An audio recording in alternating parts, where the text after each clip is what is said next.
नेताजी का चश्मा। हालदार साहब को हर 15वें दिन कंपनी के काम के सिलसिले में उस कस्बे से गुजरना पड़ता था।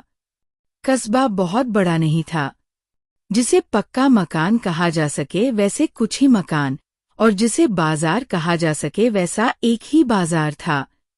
कस्बे में एक लड़कों का स्कूल, एक लड़कियों का स्कूल, एक सीमेंट का छोटा सा कारखाना, 2 ओपन एयर सिनेमाघर और एक ठो नगरपालिका भी थी। नगरपालिका थी तो कुछ न कुछ करती भी रहती थी। कभी कोई सड़क पक्की करवा दी, कभी कुछ पेशाबघर बनवा दिए, कभी कबूतरों की छतरी बनवा दी, तो कभी कवि सम्मेलन करवा दिया। इसी नगरपालिका के किसी उत्साही बोर्ड या प्रशासनिक अधिकारी ने एक बार शहर के मुख्य बाजार के मुख्य चौराहे पर नेताजी सुभाष चंद्र बोस की एक संगमरमर की प्रतिमा लगवा दी। ये कहानी उसी प्रतिमा के बारे में है, बल्कि उसके भी एक छोटे से हिस्से के बारे में।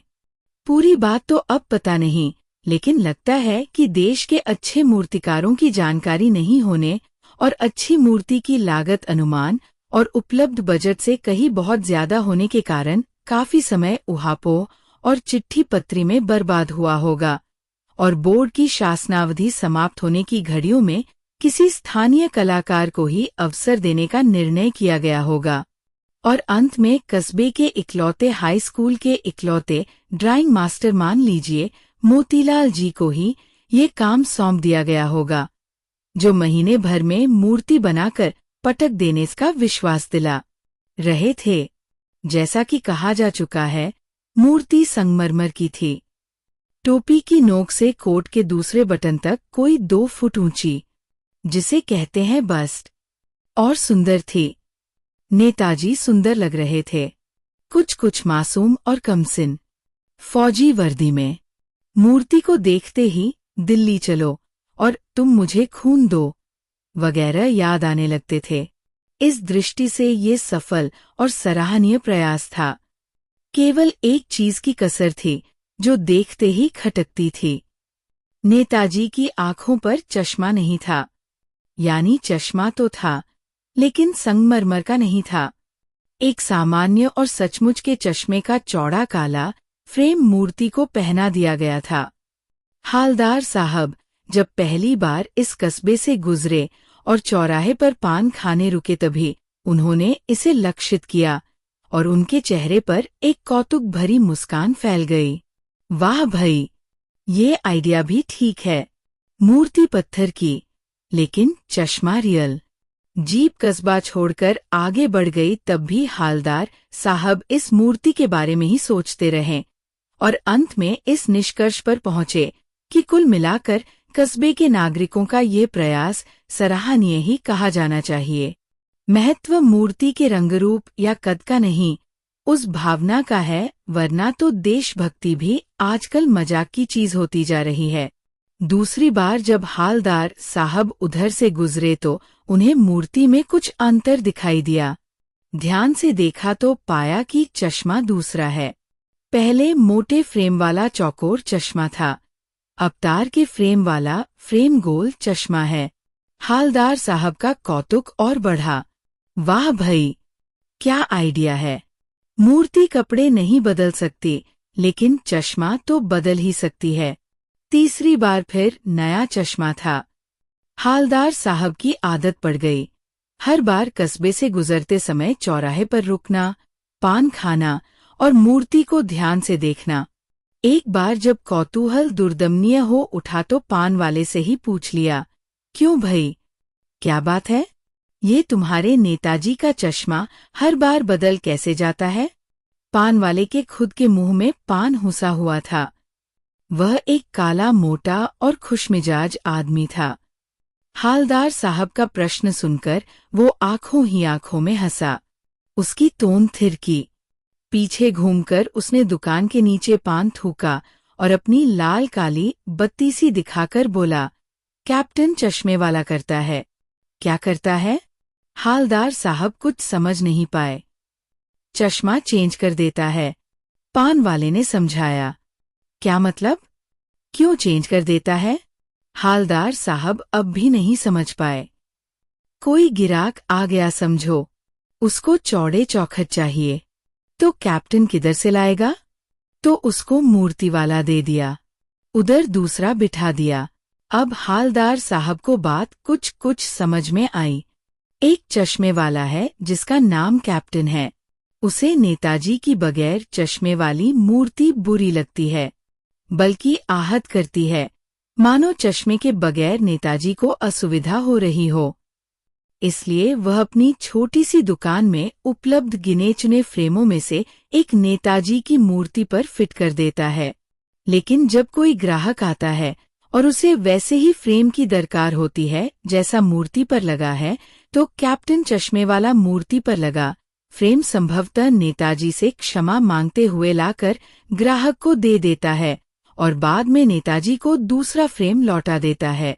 वाह भाई, खूब, क्या आइडिया है। लेकिन भाई, एक बात अभी भी समझ में नहीं आई। हालदार साहब ने पान वाले से फिर पूछा, नेताजी का ओरिजिनल चश्मा कहाँ गया? पान वाला दूसरा पान मुंह में ठूंस चुका था।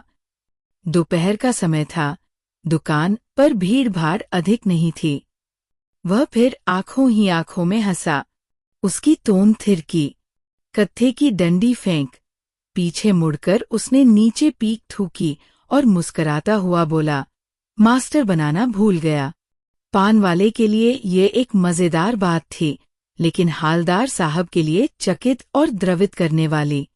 यानी वह ठीक ही सोच रहे थे। मूर्ति के नीचे लिखा, मूर्तिकार मास्टर मोतीलाल वाकई कस्बे का अध्यापक था। बेचारे ने महीने भर में मूर्ति बनाकर पटक देने का वादा कर दिया होगा। बना भी ली होगी, लेकिन पत्थर में पारदर्शी चश्मा कैसे बनाया जाए कांच वाला, ये तय नहीं कर पाया होगा। या कोशिश की होगी और असफल रहा होगा, या बनाते बनाते कुछ और बारीकी के चक्कर में चश्मा टूट गया होगा, या पत्थर का चश्मा अलग से बनाकर फिट किया होगा और वह निकल गया होगा। उफ! हालदार साहब को ये सब कुछ बड़ा विचित्र और कौतुक भरा लग रहा था। इन्हीं ख्यालों में खोए खोए पान के पैसे चुकाकर चश्मे वाले की देशभक्ति के समक्ष नतमस्तक होते हुए वह जीप की तरफ चले। फिर रुके, पीछे मुड़े और पान वाले के पास जाकर पूछा, क्या कैप्टन चश्मे वाला नेताजी का साथी है या आजाद हिंद फौज का भूतपूर्व सिपाही? पान वाला नया पान खा रहा था।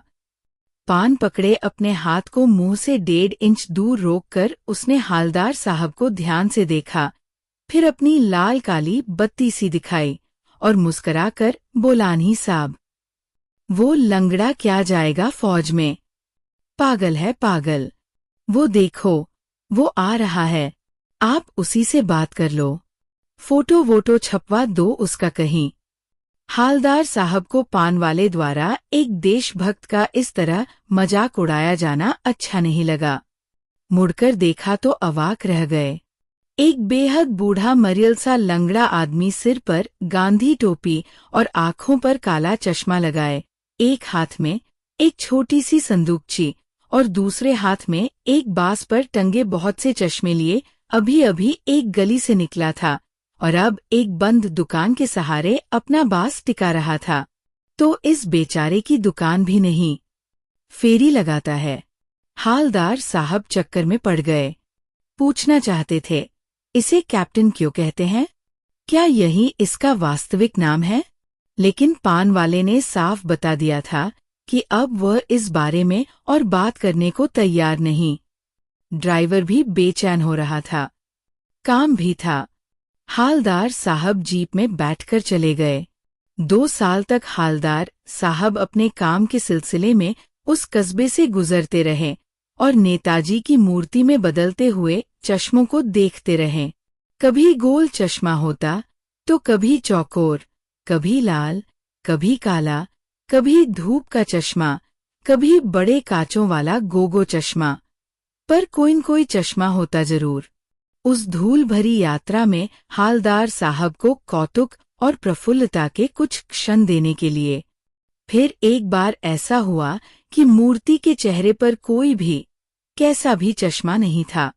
उस दिन पान की दुकान भी बंद थी। चौराहे की अधिकांश दुकानें बंद थी। अगली बार भी मूर्ति की आंखों पर चश्मा नहीं था।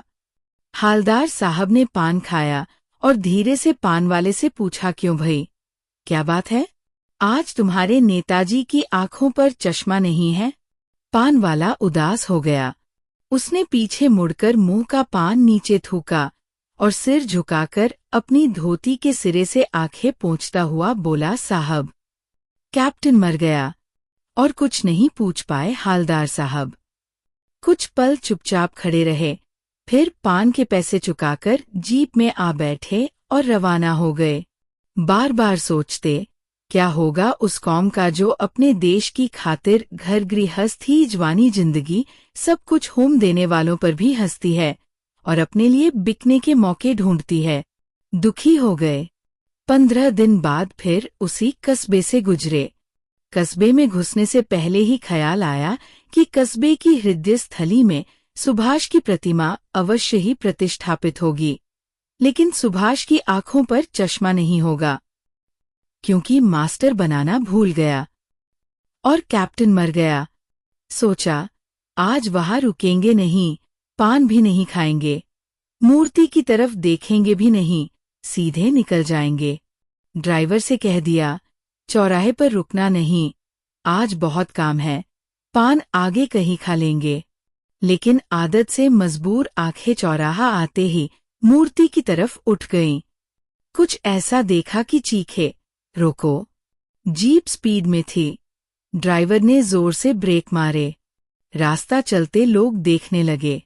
जीप रुकते न रुकते हालदार साहब जीप से कूदकर तेज तेज कदमों से मूर्ति की तरफ लपके और उसके ठीक सामने जाकर अटेंशन में खड़े हो गए। मूर्ति की आंखों पर सरकंडे से बना छोटा सा चश्मा रखा हुआ था, जैसा बच्चे बना लेते हैं। हालदार साहब भावुक हैं। इतनी सी बात पर उनकी आंखें भर आई। धन्यवाद।